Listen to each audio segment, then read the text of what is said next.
Anybody think the... oh, yes. What odds would you give on Bradley Wiggins winning the Tour de France? Well, that's a very good question, isn't it?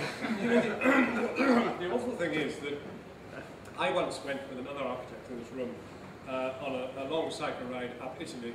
It was 1,000 miles in 10 days, and a complete nightmare from end to end. And all I can tell you is there are many more dead dogs and old mattresses in southern Italy than there are in the north. And the texture of the tarmac gets finer the further north you go. It's like that. And nobody ever told me about the hills either. We climbed twice the height of Everest. It was a totalizer. And I just decided there were 15 cyclists, and 3 of us were always at the back. I was always at the back. Charles was the one who would have further forward. But then there were serious people right up the front who were really dangerous to know. I mean, so mentally unstable. And we called them coggists. And Bradley Wiggins is a coggist. And I mean, I know nothing about, there's a terrible thing, I know nothing really about cycling at all, except that I do it. And I have a titanium framed bike, and I have a beautiful road bike and the rest of it, but I am not a fanatic in any way. I think I'm totally jobbing cyclist. I only really cycle to do what I want to do, for no other reason. And therefore I don't know whether Bradley Wiggins will do very well. But it sounds like he should, and you sound like a man who probably knows. Yes, ma'am. If you could make a magic wand, what would be the one thing which would get architects to do, which they're not doing now, which would impact universally on mankind? God, that's a big question. What would I ask architects to do that would impact on mankind that they don't do now? You see, I think in fact architects are having far more holistic impact on the community than they've ever had. I mean, I was Chancellor at Oxford Brookes University, where they have a built environment department, which is heaven on wheels. It's an extraordinary, eclectic department in which people are doing everything from development in Southern Africa to, you know, putting up a shop. And that's what I think architecture should be about. It should be less ghettoized, and it has become much less ghettoized. The RIBA is, you know, becoming a more eclectic organisation. We've become even more so, but if it allows people like me to inhabit it, it's a well, that's strange, place. I think the tree thing is a pretty good one, but it's not really down to architects. It's down to rich old utility companies. What would I ask them to do?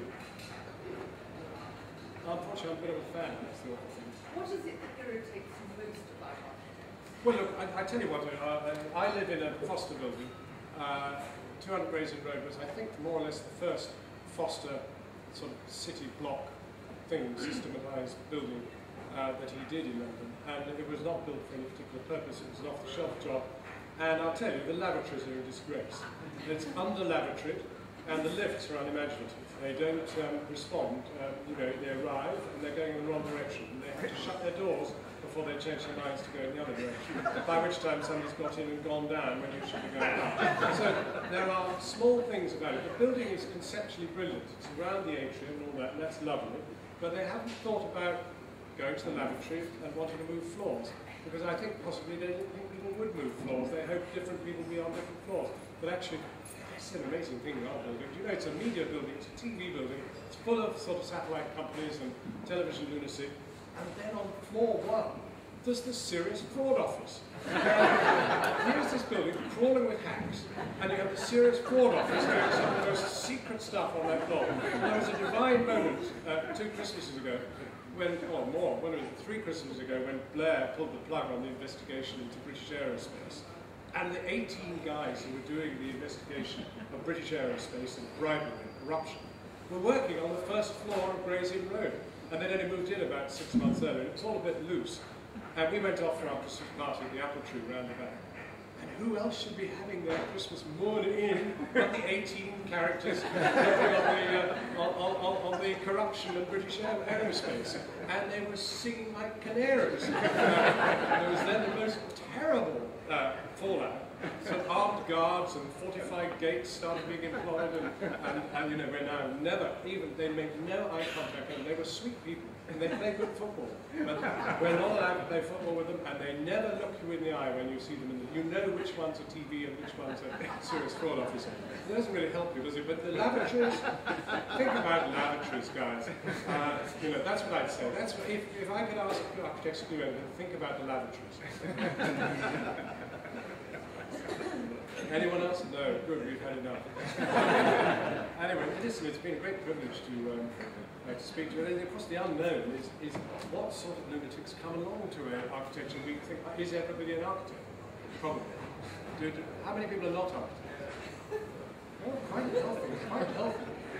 But maybe they're adjuncts to architects. Anyway, well, thank you very much for coming. It's been a blissful experience for me. It's all I like doing is just talking. So, thank you.